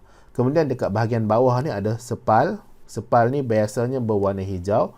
Dia akan lindungi bunga peringkat kudup. Jadi bunga tu dia tak berkembang lagi. Sepal ni akan melindungi lah. Tak susah sangat. Kemudian kita ada proses pendembungaan. Jadi proses pendembungaan ni adalah proses pemindahan butir du bunga. Butir du bunga ni siapa yang hasilkan? Siapa yang hasilkan butir du bunga? Ialah enter. Enter ni akan hasilkan butir du bunga. Jadi butir du bunga ni macam lelaki punya sperma lah. Dia adalah sel pembiakan lelaki ataupun sel pembiakan jantan, butir du bunga. Jadi dia akan dari enter ke stigma. Ialah enter yang hasilkan. Enter akan hasilkan. Dia akan keluar daripada enter tu. Kemudian dia akan jatuh dekat stigma. Stigma yang mana? Stigma yang atas ni. Ni stigma. Yang atas ni nombor 1 ni. Enter matang akan pecah. Dia beritahu enter matang pecah, bebas butir du bunga. Jadi pendembungaan ni ada 2 jenis. Iaitu pendembungaan sendiri dan kacuk. Jadi macam mana pendembungaan sendiri? Okay. Pendembungaan sendiri, butir du bunga. Ni butir du bunga. Macam mana nak buat ni? Kita guna yang inilah. Butir du bunga berwarna hitam. Butir du bunga kan dihasilkan oleh enter kan? Ini enter. Jadi butir du bunga ni nanti akan terbanglah naik ke atas oleh angin ke apa ke. Dia ada ejen pendembungaan dia sendiri. Tapi untuk yang pendembungaan sendiri ni, butir du bunga ni, dia bergerak dan jatuh ke bunga stigma dia sendiri. Okey, dia jatuh ke stigma dia sendiri. Maksudnya daripada kawasan ni, daripada enter dia dipecah kat enter, dia disebabkan oleh angin contohnya, dia jatuh dekat stigma dia sendiri. Itu adalah pendembungaan sendirilah. Pendembungaan sendiri. Bahasa Inggeris ni self-fertilization. Fertilization pula. Dia jatuh ke sendiri. Boleh faham tak? Sekali lagi ya. Jadi enter ni akan pecah, keluarkan butir du bunga yang hitam-hitam ni. Butir du bunga akan jatuh atas stigma. Jadi pendembungaan sendiri. Dibantu oleh ejen pendembungaan. Jadi kita ada ejen pendembungaan. Kamu tengok dekat sini. Terpadam pula. Ejen pendembungaan ada haiwan dan serangga. Ada angin. Okey. Yang ni muka surat muka surat 122. Sorry. Muka surat 123. Tengoklah muka surat 123 tu 124, 125. Dia ada nombor 1, nombor 2. Haiwan dan serangga, angin. Menarik buku teks kamu ni. Kamu boleh sambil-sambil bosan-bosan tu kan buka-buka lah tengok. Okey, kita pergi pada ejen pendembungaan haiwan dulu. Jadi, haiwan, contohnya paling mudah serangga. Lebah ke kan? Lebah ni dia akan pergi ke bunga lah. Sebab bunga ni ada gula, ada madu. Kan madu lah, ada gula. Dia ada gula dia sendiri. Jadi, lebah ni akan tertarik untuk pergi dan hisap gula tu. Sebab apa? Dia pergi ke tu, dia hisap gula tu, kemudian dia bawa balik sarang dia lah. Kamu kena ingat, lebah tu, dia hisap gula tu, tak salah cikgu, nektar dipanggil. Dia akan telan terus masuk ke usus. Jadi maksudnya, lebah tu akan telan terus masuk ke usus dia. Kemudian bila sampai kat sarang dia, barulah dia muntah semula. Untuk disimpan sebagai madu. Jadi madu tu adalah hasil muntahan lebah. Butir du bunga akan melekat pada badan serangga tu. Contohnya badan lebah tu, dia akan melekat pada badan lebah tu. Apabila lebah tu pergi ke kawasan yang lain pula, bergerak, dia jatuh atas stigma. Jadi maksudnya, disebabkan lebah tu bergerak di atas bunga, butir du bunga tu jatuh dekat stigma ataupun dia melekat pada badan lebah tu. Lebah tu apabila dia terbang naik, terbang turun, butir du bunga tu mungkin jatuh daripada badan dia tu, dia jatuh atas stigma. Kalau bunga sendiri kita panggil sebagai self pollination, pendembungaan sendiri. Okey. Dia adalah. Kalau yang ini cikgu beritahu. Yang ini dia bunga dia sendiri. Kemungkinan dia boleh jatuh pada bunga yang lain juga, pada pokok yang sama. Jadi dia hasil dekat sini. Hasil bunga ni lah cikgu. Dia jatuh, butir bunga daripada bunga ni dihasilkan oleh dia punya enter kat sini. Dia boleh juga jadi dia jatuh dekat bunga yang lain, tapi pada pokok yang sama. Jadi bila dia jatuh pada bunga yang lain, pokok yang sama, kita masih panggil dia pendembungan sendiri juga. Sebab masih lagi pokok yang sama. Boleh ya? Kalau pendembungan apa satu lagi? Pendembungan kacuk. Yang ini, butir debunga ni, besar kan? Butir debunga ni, dia jatuh pergi ke pokok yang lain. Ini pokok kedua kan? Dia diterbangkan oleh angin contohnya. Ataupun serangga bawa dia bergerak, jatuh dekat bunga yang ni. Yang ni kita panggil sebagai pendembungan kacuk sebab dia jatuh dekat pokok lain. Kalau dia jatuh pokok sendiri, dia panggil juga sebagai pendembungan sendiri. Cikgu harap kamu jelas kat situ. Jadi, serangga ni akan hinggap untuk hisap nektar. Betul lah cikgu cakap tadi kan? Jadi, kemungkinan butir debunga tu waktu enter pecah, dia kena pada badan serangga. Jadi, serangga tu sekarang ni, dia penuh dengan butir debunga. Jadi, butir debunga akan jatuh pada stigma. Kenapa dia boleh jatuh? Kadang-kadang disebabkan oleh pergerakan serangga tu. Butir debunga ni bukan hasil sebiji ya. Dia sama macam sperma juga, banyak lah. Bila dia pecah tu mungkin ada berpuluh-puluh, beratus-ratus. Saya tak ingat lah berapa banyak ya. Dia ikut pada bunga jugalah. Kemudian ciri bunga yang menyebabkan haiwan dan serangga minat kepada dia. Rangi dia besar. Rangi ni apa yang warna merah tu? Ni warna merah ni. Okey, rangi. Rangi dia besar.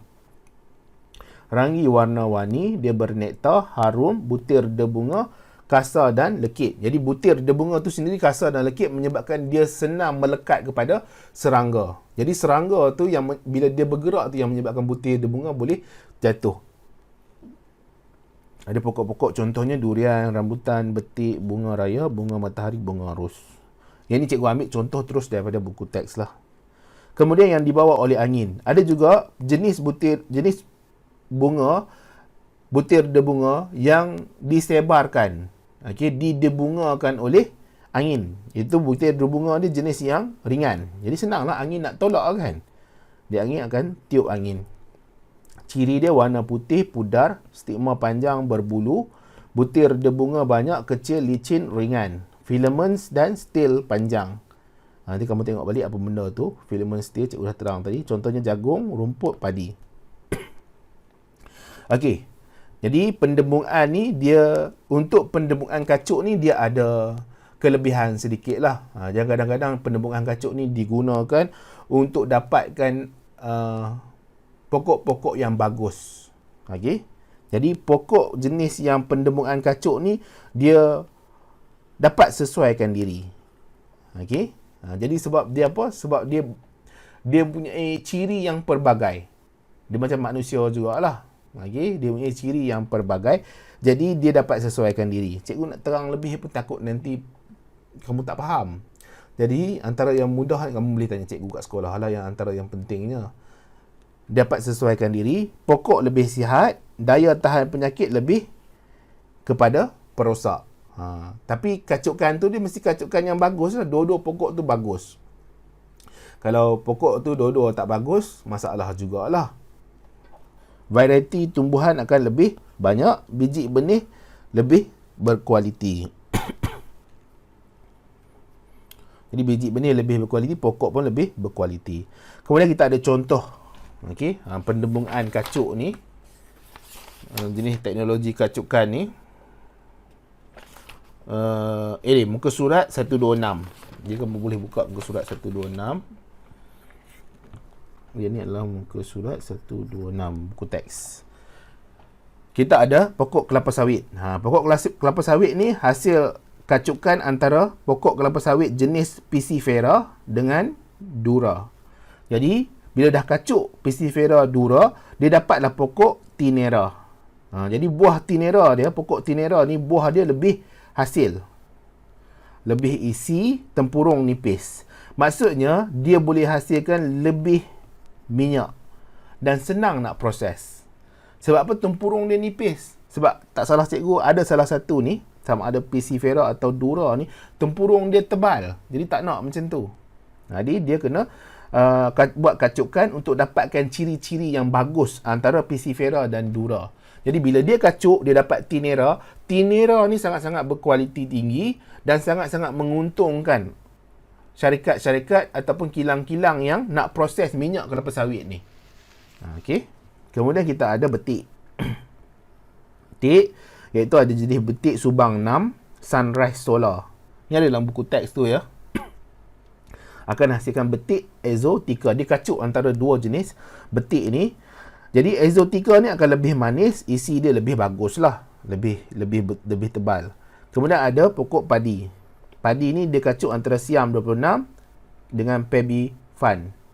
Dia akan menghasilkan pokok malinja. Jadi hasil dia lebih banyak, masak lebih cepat. Kemudian ada pokok jagung. Jadi dikacukkan antara pokok jagung Taiwan dengan Mexico, jadi mas madu. Jadi jagung ni dia lebih manis, besar, daya tahan penyakit lebih tinggi dan dia dapat tahan dengan kemarau. Okey. Itu yang berlaku pada kacukan. Sekarang kita pergi pada persenyawaan. Okey. Kemudian tadi kan cikgu dah beritahu adanya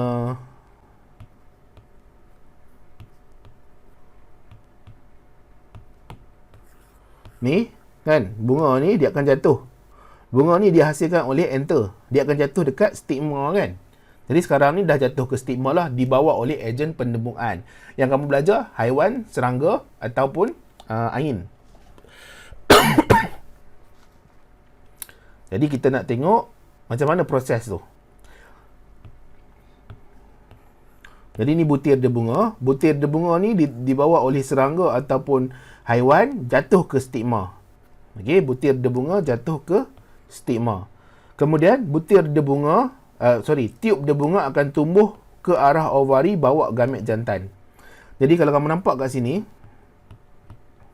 yang ini, dalam ni ni yang warna merah cikgu tunjuk ni dalam ni ataupun cikgu ni dalam ni dia ada gamet jantan.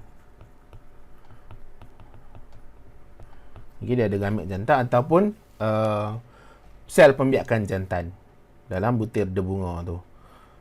Jadi apabila jatuh je butir debunga atas stigma, dia akan menyebabkan bahagian apa tu cikgu tak ingat. Bahagian stil ni akan ada pembentukan tiup debunga. Jadi bahagian stil akan ada pembentukan tiup debunga. Jadi tiup debunga ni macam satu jalan lah. Satu laluan yang akan membenarkan gamet jantan ni masuk ke dalam. Untuk apa? Untuk dia pergi ke ovari. Jadi dia akan bawa gamet jantan ni untuk pergi ke ovari.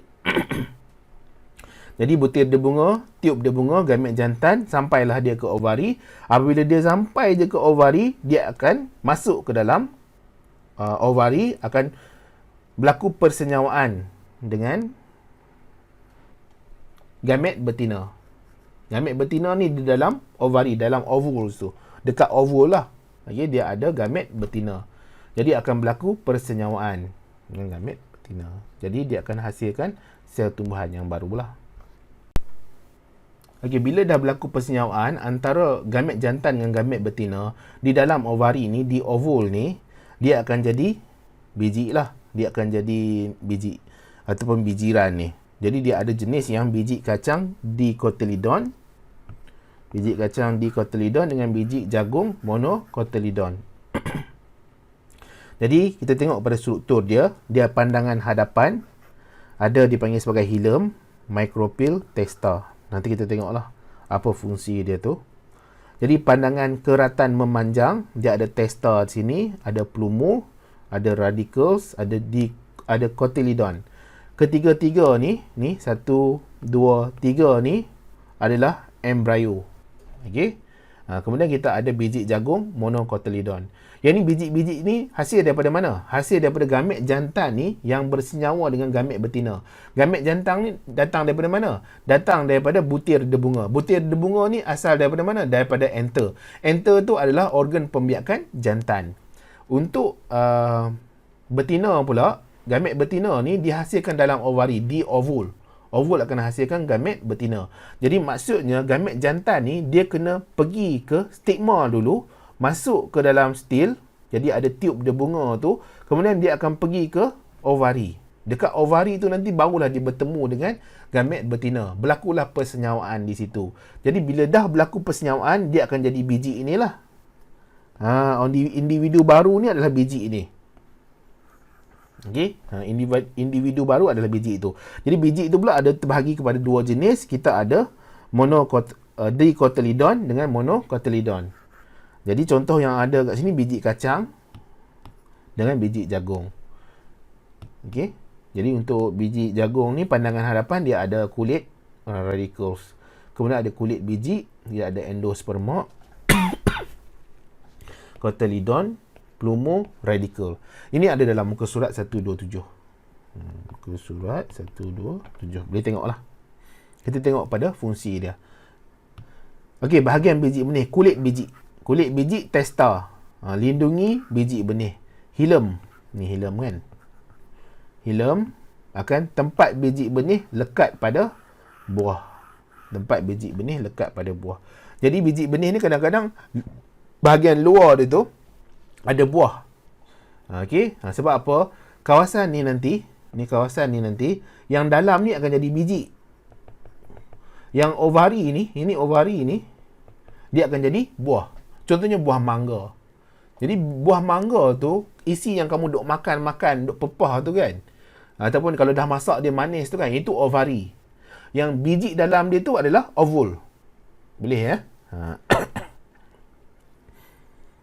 Jadi, hilum ni tempat biji benih lekat pada buah. Micropyle pula adalah liang kecil benarkan air dan udara masuk. Jadi, dia macam liang kecil, lubang sajalah. Nak benarkan air dan udara masuk biji benih. Kemudian ada embryo. Embryo ni tadi kan. Plumule, radical, cotyledon. Plumule, dia akan jadi pucuk. Radical akan jadi akar. Okey.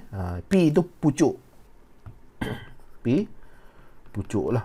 Jadi dulu waktu zaman sekolah lah cikgu ingat macam mana. Sekarang ni cikgu tak adalah nak ingat betul-betul. Orang tanya cikgu pun kadang cikgu lupa juga. Sebab apa? Sebab cikgu tak nak exam.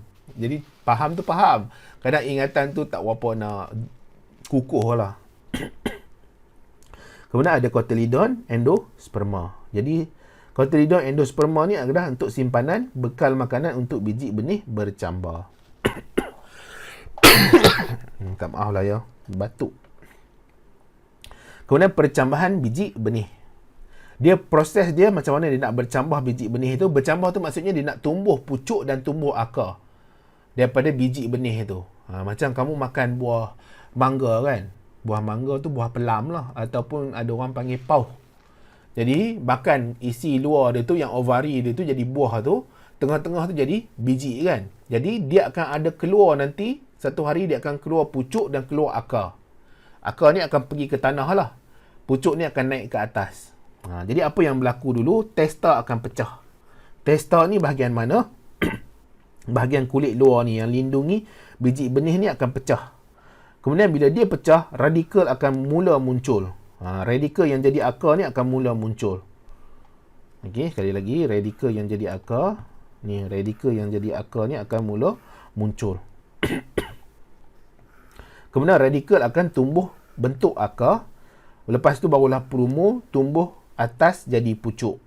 Dia ada dua jenis percambahan biji benih ni, dipanggil sebagai epigeal, hypogeal. Yang ni ada dalam muka surat 128. Cikgu tulis kat sini 128. Jadi yang atas ni, yang ini kamu nampak, yang ni adalah epigeal.